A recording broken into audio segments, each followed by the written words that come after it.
How do your genes and brain affect your investment? What things make you feel happy? Eat delicious food, talk to a friend, travel around, and so on. Your pleasure is attributed to a neurotransmitter called dopamine, which is related to genes and the brain. In this video, we will talk about how genes and the brain can affect our investment. Let's look at a gene called DRD4 first. It may have variations called alleles, which differ in the number of times a segment of the gene repeats itself. The gene can affect dopamine receptors, and a high repeat allele has an impact on reducing dopamine sensitivity. Therefore, people with high repeat alleles need more stimulation to feel the same level of happiness. How is it related to investment? Research published in the Journal of Risk and Uncertainty compared people with DRD4 7 repeat alleles with those with 4 repeat alleles. The research found that participants with high repeat alleles are more likely to take risks when faced with potential losses. They also tend to make impulsive, risky, and short-sighted financial decisions. For example, they are less likely to have overdraft protection on checking accounts and pay off credit cards monthly. So don't blame your companion too much if they are financially unreliable. It may be due to their genes. Furthermore, how much do genes affect our investment? One research analyzed data on 37,504 twins from the Swedish Twin Registry and their financial portfolios from the Swedish Tax Agency.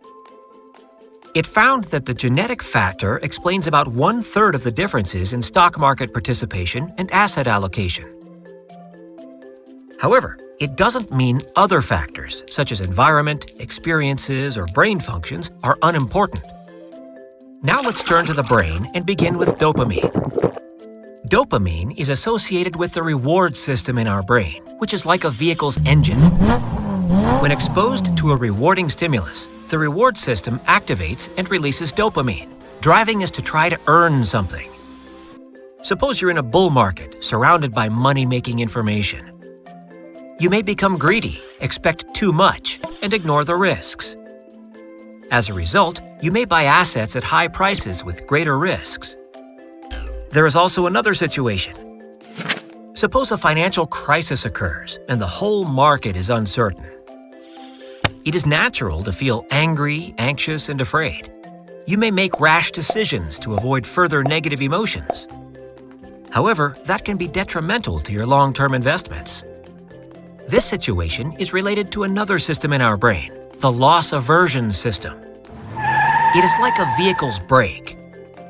When exposed to a threatening stimulus, the system activates and uses various neurotransmitters to cause negative emotions, pushing you to escape. People with less 5-hydroxytryptamine are more likely to get depressed and start this system. The two systems are related to a primal part of your brain whose core is the amygdala. This part is responsible for your emotions and triggers your fight-or-flight response when exposed to significant opportunities or threats. However, another part of our brain, the prefrontal cortex, also matters and works like a vehicle's control system. This part is charged with controlling emotions and making rational decisions. It will be switched off in financial emergencies. How to switch it on?